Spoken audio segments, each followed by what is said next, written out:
Let's go.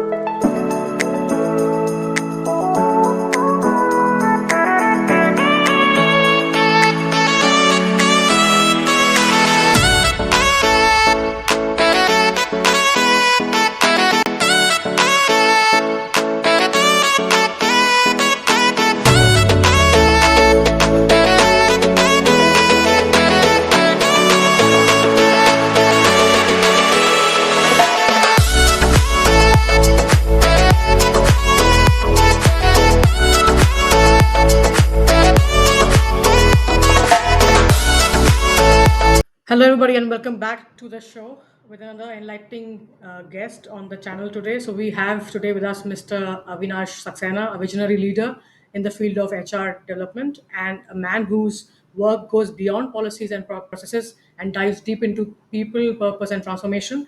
Please join us together in warmly welcoming a pioneer, a mentor, and a catalyst of human centered change, Mr. Avinash Saxena, on the show. So I would request you to please brief us about yourself, a few lines, so at least the audience knows you better. You are next on the screen, sir. Thank you very much, Aarti. Thanks for giving such a nice introduction of me. I call myself an HRD professional or a practitioner, and I started working long back. And over the years, I've worked in almost all the fields of HR, but I've specialized more on the behavioral sciences. And attitudinal changes and attitudinal training has been a passion with me. In fact, HRD is something which we can do only with passion. Otherwise, it's not HRD, it's personal management. Yes. Right. So thank you so much for this brief and yet impactful bio. And then I just would like to start with you because I'm really excited to learn myself because I'm also a professor in HR. So let me just have some insights from your side as an expert from the industry. So the first question that I want to ask you is about how do you describe yourself as an HRD practitioner with a deep commitment to development over just mere transactions? So what personal and professional experiences shaped your philosophy? How did you actually think this transformation and transition has a difference, and how do you actually define all of that?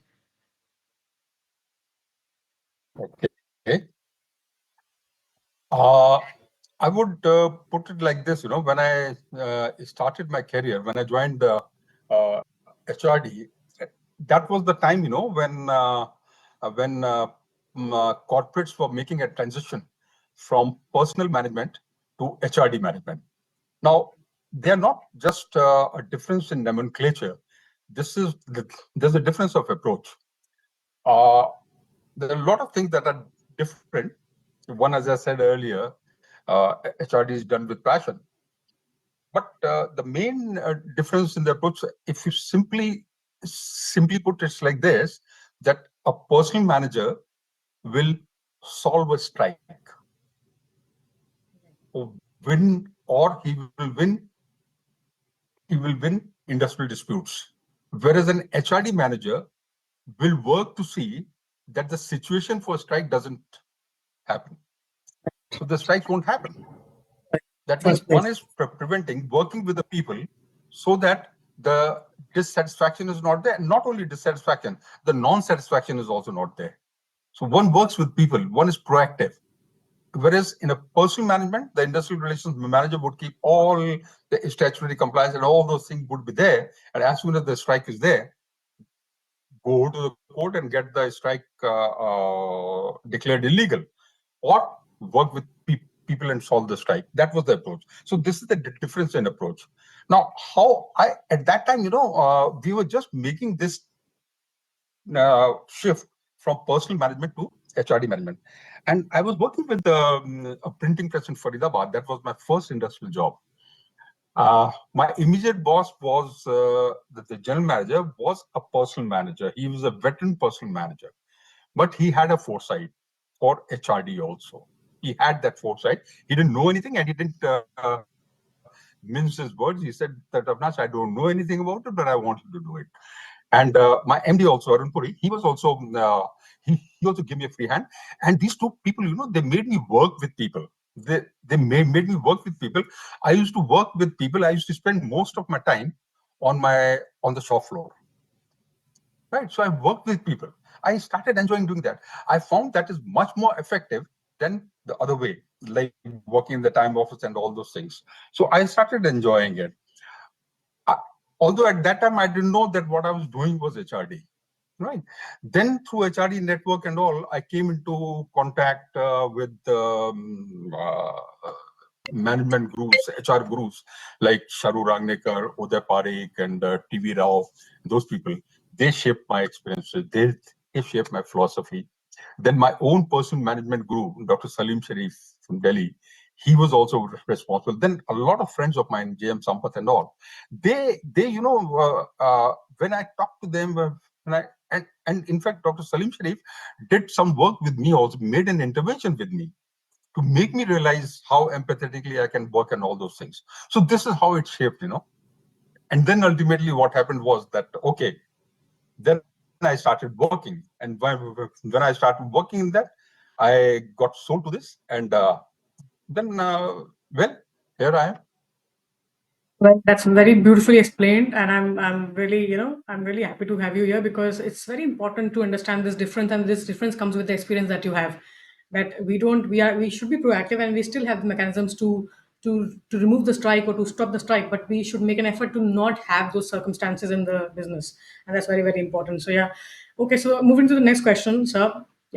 From leading HR at the top global organizations to mentoring future leaders, what has been the most transformative moment in your journey so far? If you could just share with us. Most transformative journey, yeah. It's difficult to single out one particular moment or one particular incident. But if you ask me, the first transition when I was making, I was working with a pharmaceutical company in Bhopal, and there, if I go into that story, it'll be very very long story. It'll consume all your time. But what happened was that due to certain things, actions that we did, we came very close to a strike. Became very close to a strike, and the strike was very imminent. At that time, my team and along with the operations state teams and all those things, we did a lot of work, lot of contact work with the employees. We had very meetings, we had communication, intensive communication with the people at large, not only with union leaders, not only with union leaders, with people at large. We would have very meetings in all the shop floors. In all the departments, we would have very meetings where I would say it, the operation head would say it, and the workers would say it. We communicated. Now, through that communication, that intensive communication exercise that went on, I think, for about a week or 8-9 days, and my team worked very hard on that, and we averted the strike. So that was an experience, and that was my first job as head of HR, as head of HR. And then fortunately, what has happened is that after that, I have been head of HR for about maybe 25 years. And I have never had a single strike. In wherever I was working as head of HR, I've never had a strike. Never had a strike. So I think it's all about communicating with people. So that worked. And it really works. When you mix with people, when you see things from people's perspective, it's not that when you see things from people's perspective, you forget the organization perspective. No, organization perspective is supreme. Organization interest is supreme. But the worker is also part of organization.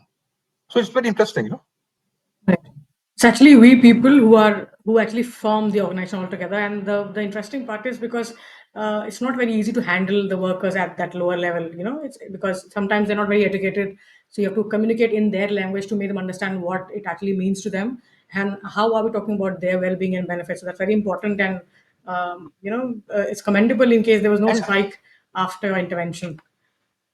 yeah, and also, there's one more aspect to it that somehow my fraternity or our fraternity, the HR, somewhere we get into our heads that we are the bosses, that we are the monitors.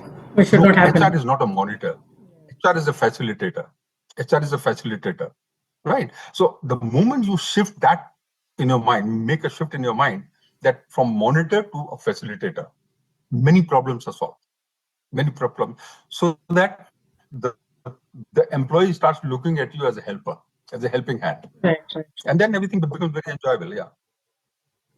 Right. And then, because this is a very important point that you have mentioned, that I could remember teaching a case in my classroom, and I was talking about the Maruti Suzuki case. In case you could recall back, if you remember, there was a strike in Maruti Suzuki, and it was a terrible strike where even the HR was burned in the room, and there was a lot of, chaos in that Oh, strike. yeah, yeah, yeah, So yeah, that was a big, yeah, that was a yeah. very disheartening case. And every time I teach that class, I actually tell the students that they should understand that HR also is an employee, and then he's not the one who's commanding. He's not the one who has been transforming the strategies and making the policies, because he's just the intermediary between the workers and the top level. So if the workers understand and they're made to understand this thing, I guess life will be easier, isn't it? Because the workers assume that you are a Yeah, part of the top management, and you are also involved in something negative which is coming mhm. towards them.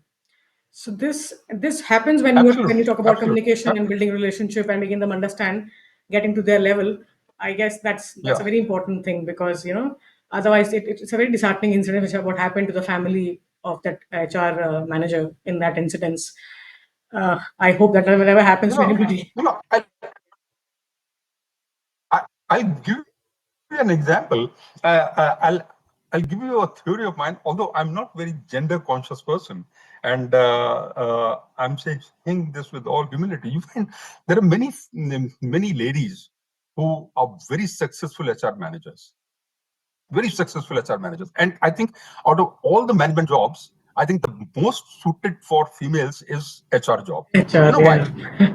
Yeah. Because HR is all about empathy, and empathy comes natural to females, whereas we men folk have to develop that empathy, right? That's why you find that all the kindergarten teachers, they're all ladies, no? There are no men, right? Yeah, It's all about empathy. there has been a clear, a very clear thought process about this, that you should, if you are a female and you're pursuing MBA, you should actually choose HR as your specialization, because that's where you fit in when it comes to the family requirements also, and when it comes to the way you can handle the behavioral roles. That is why even when I was doing my MBA last 10 years back, I also chose HR, because I thought maybe as a female I could fit better in this role. then then now things have been changing and people are getting into marketing and other stuff also. But yeah, when we were in that tenure, in the time, we were supposed to have this kind of same philosophy to follow, and that's pretty much true also, because it's Okay. empathy which is required. Yeah, I would agree with you. I would second your thought. All right, so moving to the next question. Yeah. We would talk about your initiative now that you have been handling as a CEO. So how do you integrate this sensitivity training, the attitudinal training sessions that you have been conducting so far in impacting the students, thousands of them, and people and workers, and a lot of people working under you. So what makes these initiatives so effective and demanding across the corporate world, that you play a very important role and a catalyst in that level? Yeah. Yeah. So there are two. Yeah.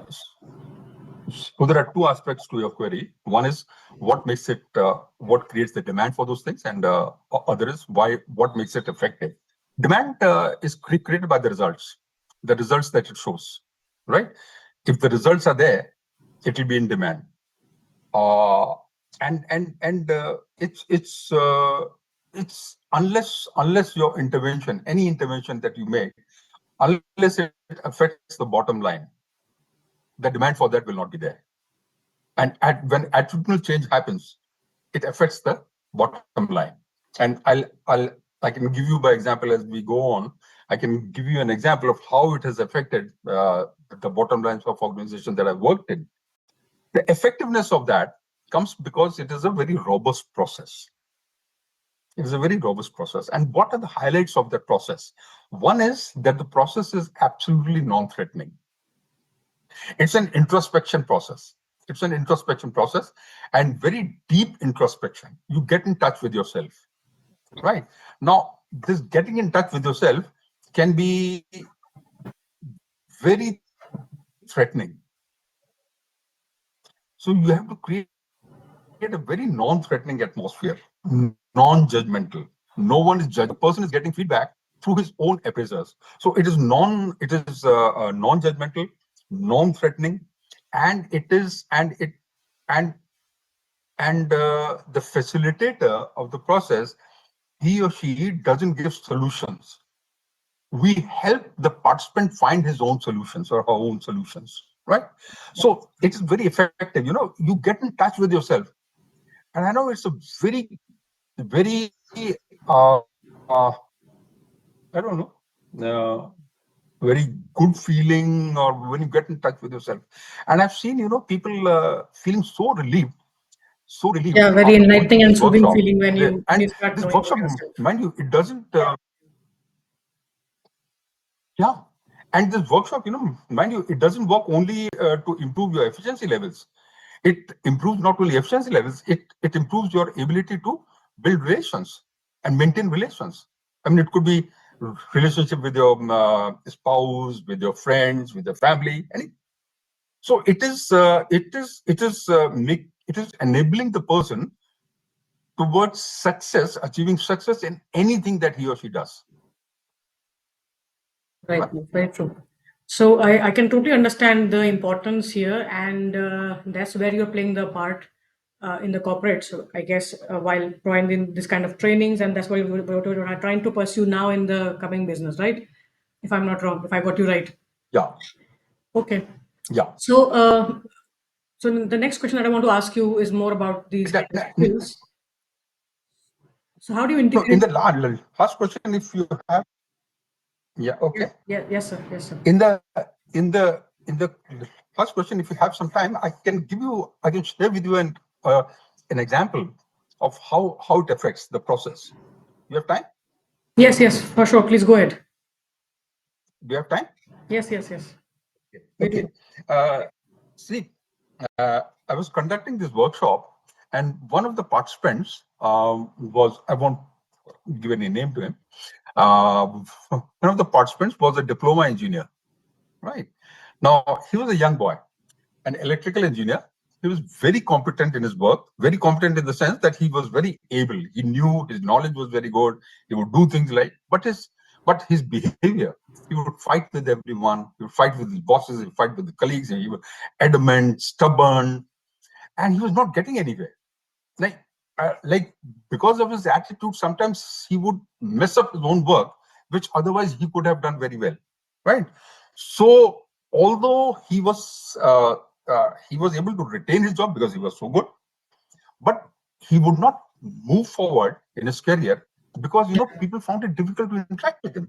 He would not interact well with people. True, true, He would very fight true. and all those things. So this fellow was attending my workshop, this attitudinal training workshop. He was attending it. Now, when a non-threatening atmosphere, people open up. So one day he opened up. I think it was the second day of the workshop, and he opened up and he said, "Sir, I wanted to be a graduate engineer, but I could not be a graduate engineer. I could do only diploma." I said, "Okay. So what's the problem?" No, no, no, sir. I could have been a graduate engineer. Now, those days, there were no joint entrance examinations. So he had applied for admission to Guwahati University for BTech. He said, I got just 1 mark less, just 1 mark less from the cutoff. And I couldn't get into it. And someone in the system, he offered him that he could get admitted if he paid 10,000 rupees, I think. If he paid 10,000 rupees, he could get there. Now, this fellow's father was a headmaster. I think because of maybe he didn't have the money or because he was a principled man, whatever, he declined. He said, "No, I won't pay. I won't pay." So the next best thing, he did a diploma. But he carried this grudge against his father that he didn't pay me money. I could have been a graduate engineer. Now, now he just said that. I said, "Okay, Susan." I said, "Fine." I just wanted to get him into conversation. And he said that I asked him, "Okay, can you describe the day when you went for the examination and the day before the examination?" I had no particular intention of asking anything, but then just to get him to talk about the incident. So he said, yeah, he explained what he did and all those things. One of the things he said that this, okay, things happened. Next day he came to me. My session used to start maybe at 9 o'clock. He came a little before 9 o'clock and he said, so I want to spend some time with you. I said, fine. He said, sir, yesterday when I went home, I talked to my father on phone. I said, okay. So it's after 5 years I'm talking to my father. I talked to my father. I said, why were you not talking to your father and what happened? So he said, sir, yesterday when you asked me to tell you what all did I do, I realized that I also went to a movie. And if I had studied one chapter more, I would have got that 1 mark more. Right, right. That's very right. And Aarti, believe you me, after I didn't do anything, after this workshop, this fellow was a changed man. And today, he is the head of electrical maintenance in one of leading cement manufacturing organizations. That's how effective it is.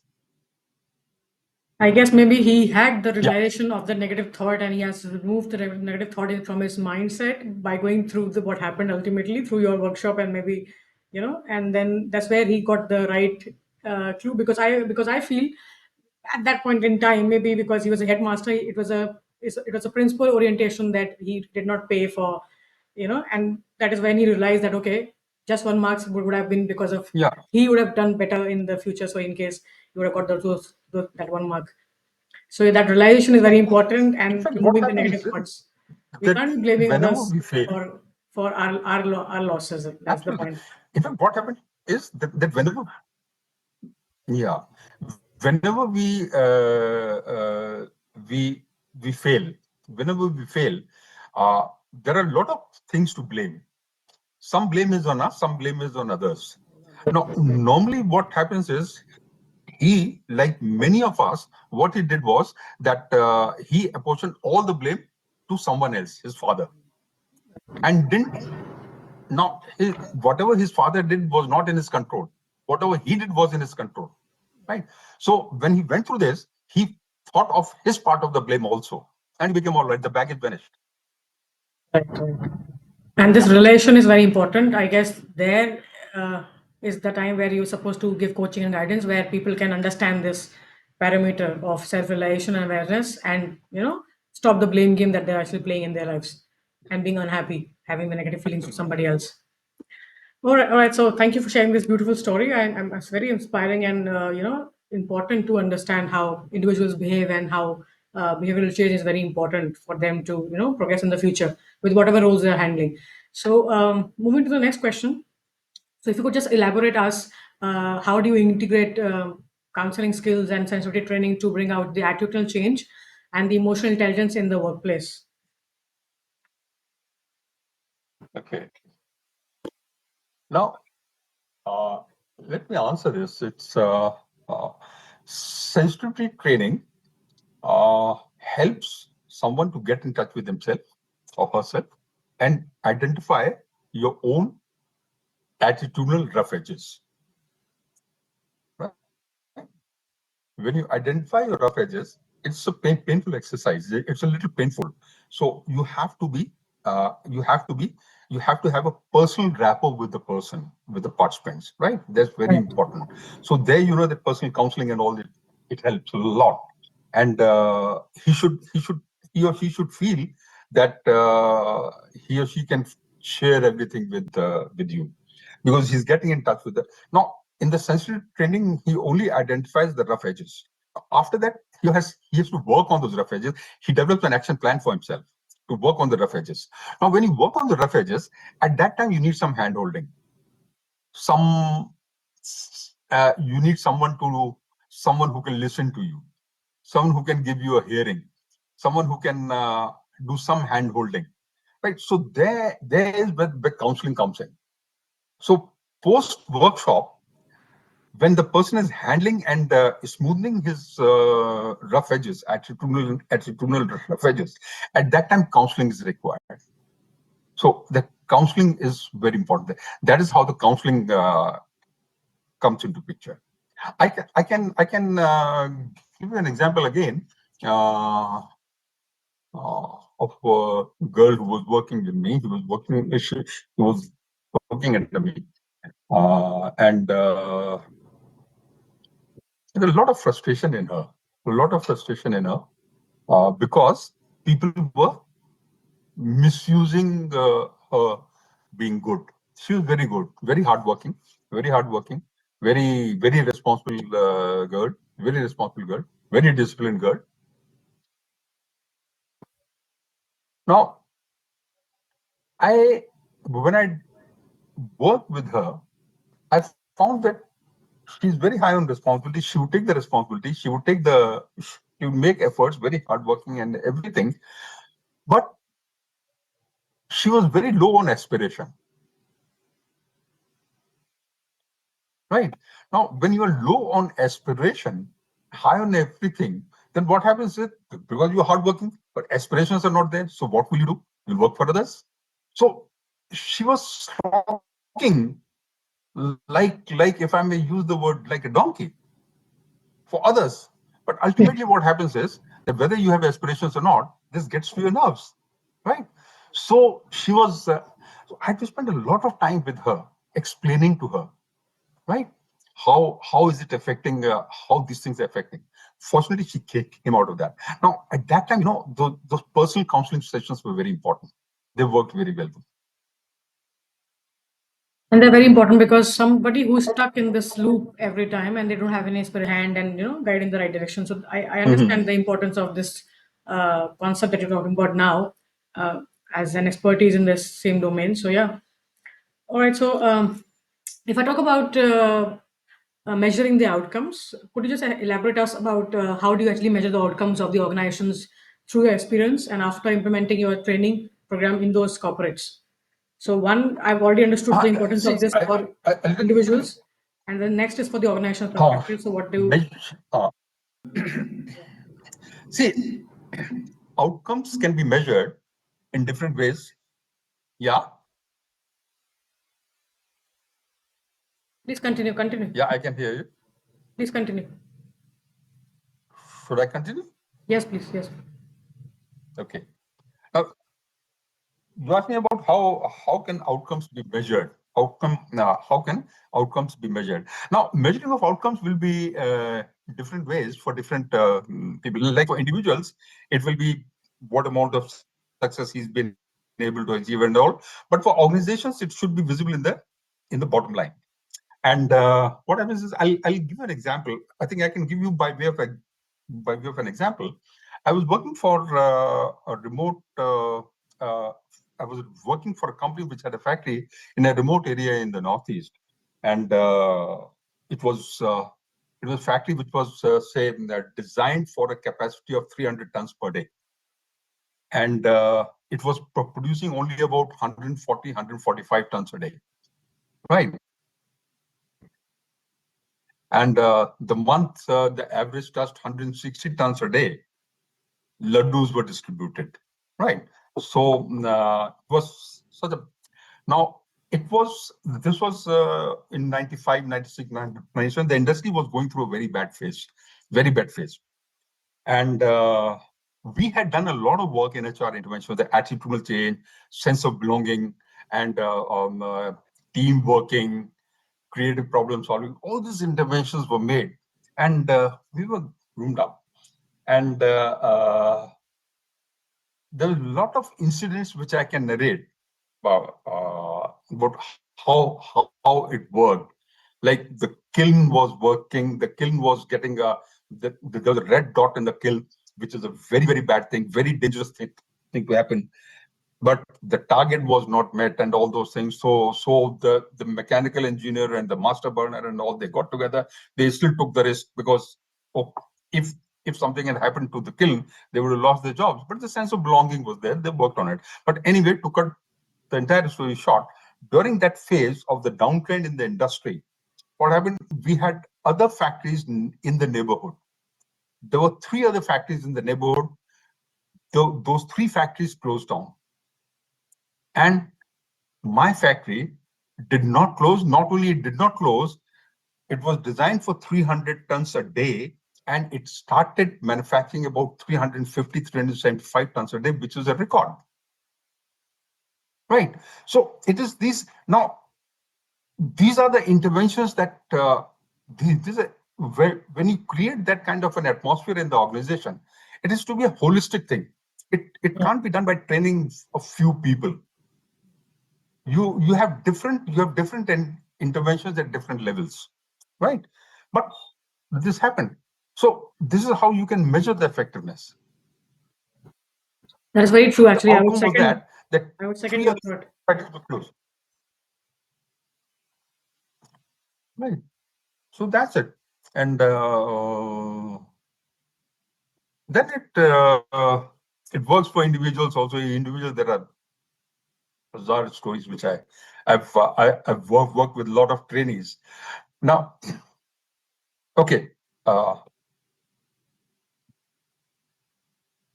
Yeah, because I understand, because the company actually wants to know what benefit would this actually give to them. That is why it is important to understand how organizational outcomes would actually get influenced by the training that you're actually trying to address. So I totally understand, and I also understand the need of this, especially for Yeah, both the employees as well as for the employers. Yeah. All right. So yeah, moving to the next question, which is the last one. Of course, I'm really yeah. enjoying the conversation That's because right. it's so much to learn from you, being from the same profession. But yeah, of course, the last question that I want to ask you is about your mentorship as a mentor in chief for the HR as a major industrial conglomerate. How do you actually achieve driving strategic HR transformation today? Okay. Uh, my focus today, uh, today I've reached a stage where I want to work and I'm working, but I don't have to work for a living, right? So I can do what I want to do. I've reached that stage where I can do what I want to do. And one thing that I've always wanted to do, I've always worked with youngsters, always worked with youngsters, and nurtured the youngsters, mentored the youngsters. And when I look back, I, uh, I always find that my main earning in my career has been the people that I've contributed to the growth. Right, the number of people. There's so many people who are working as head of HR, head of department, head of the organizations, and all those things. So, but what happened was that when I was working in the corporate, the exposure to my programs was limited to people, say, in their late 20s or 30s and 40s and 50s. Now, there, the impact was there. The impact was there, but I always used to think that the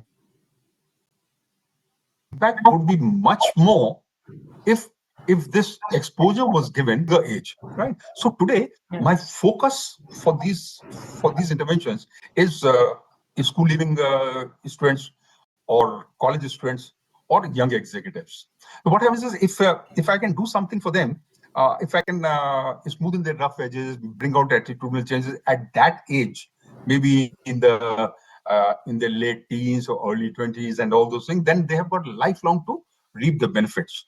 So my Right. focus these days is these youngsters. That is very true. Actually, that's the This right school target leaving audience you're trying to choose, because I guess from that age, if you learn, you can reap the benefits in the long run, students, college more students, sustainable. and I guess that's the right choice young because that's the executives. right target audience that you're trying to address. Because once they understand the skill at that point in time, they can actually reap the My benefits my in the long my run. my target audience is this. Yeah, I would just like to add, because today my objective of working is not earning money. My objective of working is giving back to the society, The right? next generation, yeah. Because I've learned so much by experience and all those things. So if I can make the differences in some lives, so it's very enjoyable, very satisfying. What better? Right. What can be better than So, that? I right? wish you, I will wish you all the best for this insightful journey that you have started now, sir. And I would request you if you could share a few advices with us on the channel, so at least the audience could benefit from that. Any message, any advice that you would like to give to people watching the show? Okay. It's a little difficult because I don't. I I uh, I generally help people find their own solutions. I don't give solutions to people, Okay. right? But but I know that in life, that one has to one of the biggest things in life is to be balanced. It it is not necessary to be very good at everything or very bad at everything, right? It's not necessary. Even if you're average, it should be well-rounded. There should be a balance. As I said, that it is the imbalances that, like, if you like as I said, you're very responsible, very hardworking, but you don't have aspirations. Now that, but have some aspirations, that will keep you away from frustration. And also, uh, one more thing which I said is that whenever there is a frustration, whenever you get frustrated, one is try not to reach to the frustration level. Try to analyze your failures. If you analyze your failures, you will not be frustrated. You will not be frustrated. But even if you get frustrated, please express the frustration. There's always a right way to express things. There's always a right way. Express your anger. Don't hide your anger. That's a very beautiful message, very in depth and very important message to be understood by the generation now, and also anybody working in any domain. I really appreciate that statement, and I would like to thank you once again for being on the show. I really appreciate your time and your efforts and the insight that you have given us through your expertise. It's very rare that we could find some this kind of expertise Thank you on very much, Arti. channels. I really So yeah, so thank you so much for a powerful and purpose-driven conversation, and I'm really grateful for sharing your time with us, for sharing your professional wisdom, but also a heartfelt experience that you have shared with us through your remarkable journey so far in the past years. It's very difficult to find professionals like you, but I was glad enough to find it on my platform, so I'm really happy for the same. Thank you, sir. Thank you so much. Nice to have you. Thank you very much, Arti. I really enjoyed talking to you. And one advice to HR professionals is that don't act like bosses, act like facilitators, helpers. Thank you very much, Arti. It Very, was a very true. pleasure Thank you, sir. talking to Thank you, you. sir. Have a good day. I really enjoyed the show today again with you. Thank you. Thank- Thanks. All right. So this was an insight and in detailed conversation with an HR professional who has a lot of experience in different countries abroad, and I hope you learn from that because that's very important insights as he has been sharing from his journey. And we don't get this kind of insights every now and then on any social media also because it's very important. It comes from experienced professionals. So talking about the commitment, talking about the genuine stories and the insights, the guidance he has been giving through is really important to understand. And I hope we benefit somehow from the podcast. So his commitment towards authenticated development over transactional HR reminds us why people remain the true core of any thriving organization. To all the listeners, if today's episode moved you, inspired you, or made you reflect, don't forget to like, subscribe, and share. Until the next time, keep leading with empathy and keep learning with the purpose. This is your host signing off. Until next time, with the same host, with the same time, at the same platform, but with a fresh guest on the channel. Until then, this is your host signing off. Have a good day.